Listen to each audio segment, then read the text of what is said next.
Well, we just completed module 3 of the Chicano legal history. And again, I think it was very interesting. My name is Francisco Chavarria. I'm going to be talking about America, land of the free, home of the brave, but not always like that. It didn't always come.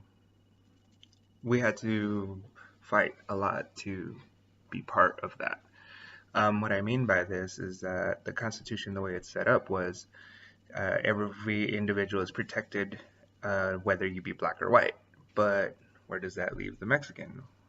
So what happens is a quest for self-identity and of proof for oneself. Um, Many Mexicans refuse to be subversive. You can see this, and one of the best examples of this is the Zoot Suiters or the Pachucos, who had a flamboyant style and very sub, a very different way of speaking. It was a slang that was neither Spanish nor English, and Americans took this as a way of being un-American and uneducated. They didn't take to this very much. So an example or evidence of this would be in the Zamora versus the People trial, which is also known as the Sleepy Lagoon trial and is also known as the Zoot Suit riots. This was the murder of an individual named Jose Diaz, who indicted 22 Zoot Suiters for the crime. This is important because it led to a case where Mexican Americans, particularly Zoot Suiters who were looked down upon by Americans, were on trial. So these Zoot Suiters were not allowed to, clean their clothes or wash their face or cut their hair, making them look like dirty people, which is making the Americans feel like dirty Mexicans, just like we thought. Um, what important came out of this was the witnesses, in particular people like Bertha Aguilar, who decided to not speak and not answer the questions that the attorneys were asking, even though she was getting punished and taking some of the blame for her involvement and for not cooperating with the court system. So by her being silent, it actually gave Mexicans the feeling of we have the power to, even in silence, just control at least a little bit of the judicial system, which they were not allowed to do before. Which takes me to the Hernandez versus Texas case.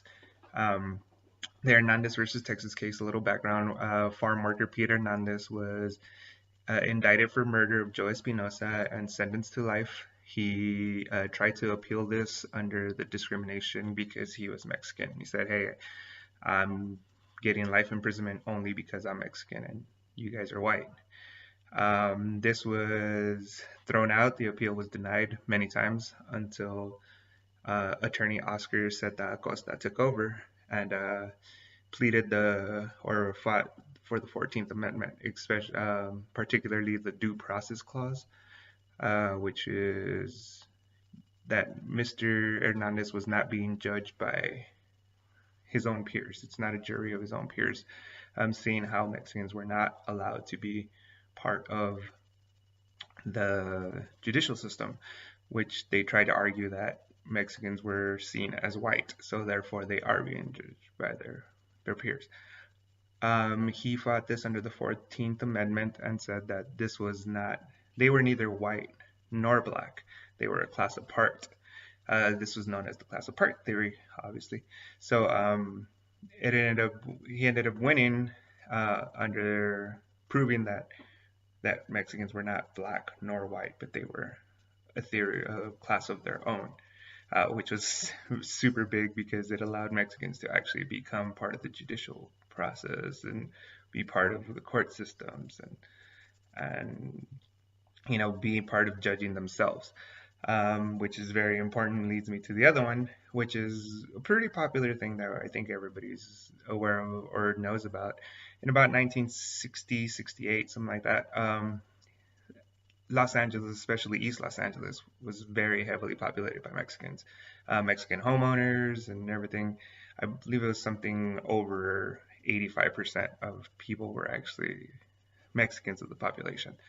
Um, the problem was that the education system, the schools were still being taught by white professors and had white principals, and they didn't care about Mexicans, or not so much they didn't care, but they had a very low um,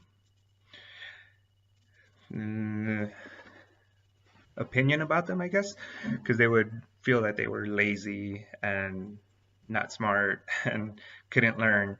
So they refused to teach them. They wouldn't teach them the same way they would a white person, and they would self-admittedly say, "These kids can't be taught."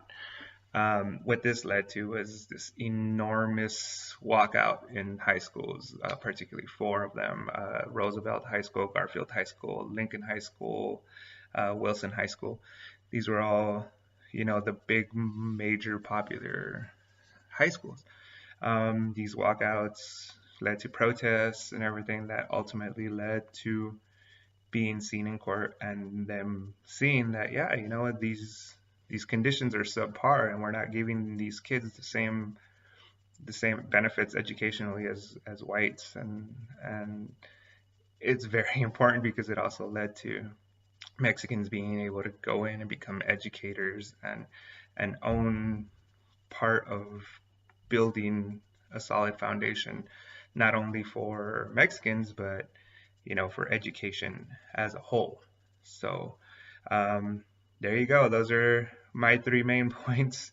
And I look forward to a good discussion.